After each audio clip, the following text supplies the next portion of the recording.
Well, I think most importantly is the emphasis that this hospital, Nacogdoches Medical Center, really has put on neurosurgery and the technology that's necessary to provide the care that patients in this area need.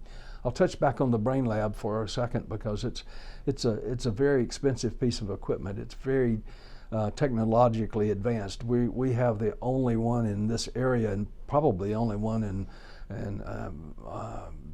this part of Texas in particular, and including that part of Louisiana that we service, that is as advanced as it is. We have the latest and the greatest that we just upgraded about 5 months ago to the next generation of brain lab.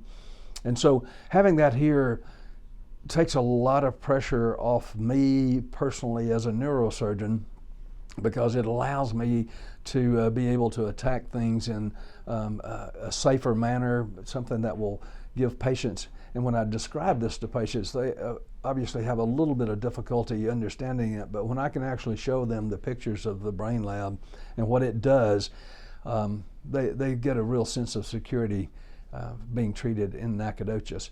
So this hospital has put a lot of money into it. They've not only the money, but the emphasis that everything that you need for neurosurgery can be done right here in Nacogdoches and not have to visit and go out of town. People don't realize that once you go out of town to have something done, you still have to go back after surgery and have follow-ups, and especially with big back surgeries and things, a 2-hour trip to Houston is pretty tough 2 weeks after a big back operation. And so we try to provide all of that right here in Nacogdoches.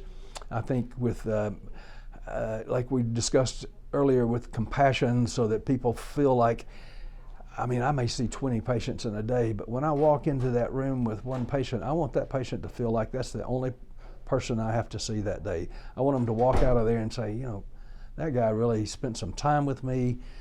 We try not to rush things. We just try to provide the care that patients need.